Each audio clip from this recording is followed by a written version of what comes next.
नमस्कार, मैं ज्योति सिंह। आप सभी देखना शुरू कर दिए हैं सन टीवी बिहार। मुजफ्फरपुर के खबड़ा के न्यूरोथेरेपिस्ट डॉक्टर विपिन पाठक हैं। उनसे बातें करते हैं और दिखाते हैं आपको किस तरीके से उनकी इलाज से हो रही चमत्कार। आप सभी देखते रहिए।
नमस्कार, मैं ज्योति सिंह। आप सभी देखना शुरू कर दिए हैं सन टीवी बिहार। चलिए, आज मुजफ्फरपुर में भगवान के रूप में जो डॉक्टर स्थित है, मैं उनसे बातें करती हूँ।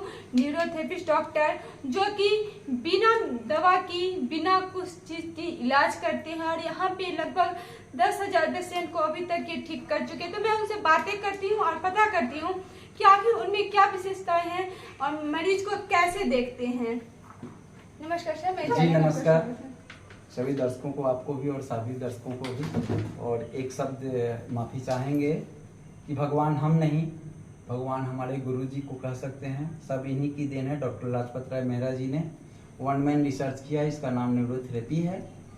और ये बिना दवाई के, शरीर एक दवाई खाना है। इनका कहना था कि शरीर एक दवाई खाना है और न्यूरोथेरेपी एक वरदान है। तो न्यूरोथेरेपी शरीर के मतलब सरल तरीके से शरीर के ग्लैंड को एक्टिवेट करके डिजेनरेटेड सिस्टम को फिर से रीजेनरेट करता है। मतलब जो शरीर बिगड़ता हुआ शरीर को फिर से बनाता है। तो भगवान वो हैं, हम लोग न्यूरोथेरेपिस्ट हैं। और हम लोगों का मतलब गुरुजी का संकल्प था कि कि जहाँ अन्योन लग गया या लाइलाज लग गया उस शब्द को निजात देंगे, और उसी कड़ी में हम लोग लगे हुए हैं। इसमें हम लोग हर तरह के बीमारियों को बिना दवाई, बिना सुइया, बिना मशीन के और हाथ और जंघा पे प्रेशर देके, जैसे बाएं जंघे में गॉल ब्लाडर है, दाहिने जंघे में स्प्लीन है, बाएं जंघा बायां हाथ दबाते हैं तो लीवर है, दाहिना जंघा दाहिना हाथ दबाते हैं तो म्यूकस के लिए काम करता है। वैसे शरीर में हर एक जगह गुरुजी अपना पॉइंट्स बनाए न्यूरोथेरेपी के अकॉर्डिंग कि किस ग्लैंड को स्टिमुलेट करने का पॉइंट कहाँ पे है, किस जंघे पे है, कहाँ पे है, हाथ पे है, गर्दन पे है, कुछ गर्दन पे मेडुला ब्रेन को एक्टिवेट करने के लिए, कुछ पैर के उंगलियों में, ऐसे करके पॉइंट्स बनाए गए। न्यूरोथेरेपी का जो अपना पॉइंट है, बीमारी को भी फाइंड आउट करने का अपना लॉजिक है, एक फॉर्मुलेशन बनाया गया है, पॉइंट बनाया गया है, जिससे हम पेन पॉइंट को चेक करके ग्लैंड का आइडिया ले लेते हैं कि इस ग्लैंड में हार्डनेस है, किस ग्लैंड में प्रॉब्लम है। और पेशेंट के टंग वगैरह देख के, गुरुजी का कहना था tongue is the mirror of the abdomen. Senior लोगों में चाहे बच्चे में अनडाइजेस्टिव फूड बहुत बड़ा कारण है। छोटे बच्चे में जो आते हैं उनमें माँ के हिस्ट्री पे हम लोग काम करते हैं। माँ में जो कंप्लेन रहता है लगभग बच्चे में आता है। हाँ, कुछ चीज़ ऐसा है जैसे नाड़ू, अगर रोने से पहले बच्चे को नाड़ू काट दिया गया तो उस बच्चे के ब्रेन में कंप्लेन आ जाता है, तो जिसको सीपी वगैरह लोग बोलते हैं। तो वो लोग हम लोगों के न्यूरोथेरेपी के लिए वो डिजीज अन्योन नहीं है और लाइलाज नहीं है। हम लोग बहुत सरलता से, बहुत शुद्ध तरीके से माताओं को ट्रेनिंग भी देते हैं, और यहाँ जो आते हैं उनको खुद से करके और उस सोए हुए ग्लैंड को एक्टिवेट करते हैं। एक्टिवेट करके ब्रेन से भी हम लोग वर्क करा के और शरीर को फिर से अप टू डेट कराते हैं, यानी डिजेनरेटेड सिस्टम को रीजेनरेट करते हैं।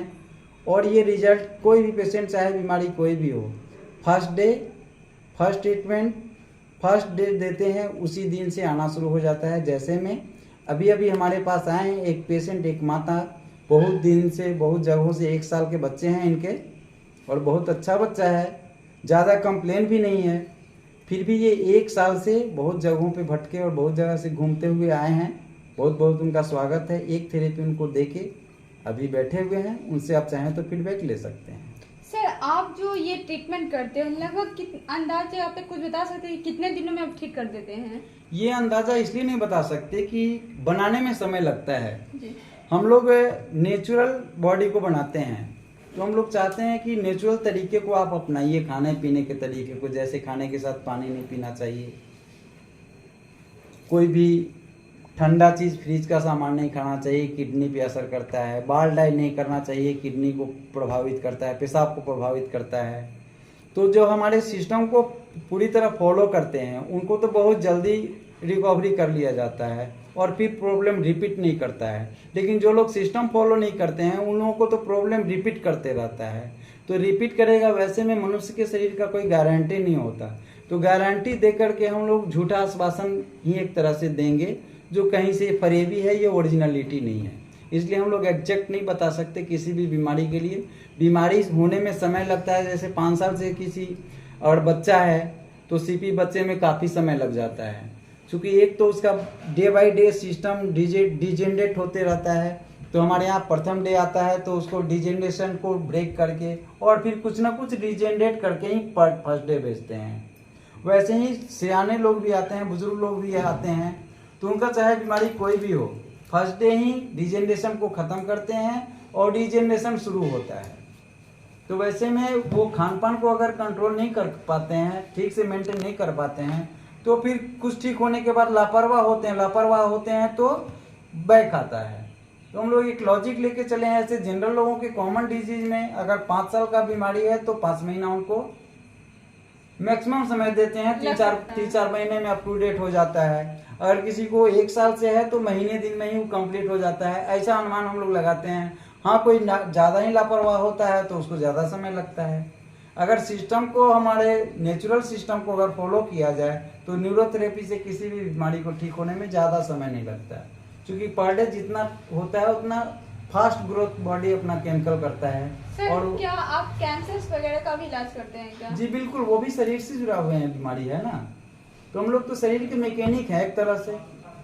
तो हम लोग क्या तो शरीर फोर्थ स्टेज पे अगर किसी बच्चा को या सबसे किसी को पहले कैंसर तो मैम एक बात कहेंगे कि हम लोग किसी बीमारी पे नहीं जाते हैं, हम लोग सिस्टम पे जानते हैं, अच्छा। कारण पे जाते हैं और कारण को दूर करते हैं। कैसे बोले कि माँ को अगर बच्चे को अगर ठीक करना है तो माँ में क्या कमी हुआ था, उस कमी को फॉलिक एसिड की कमी हुई थी।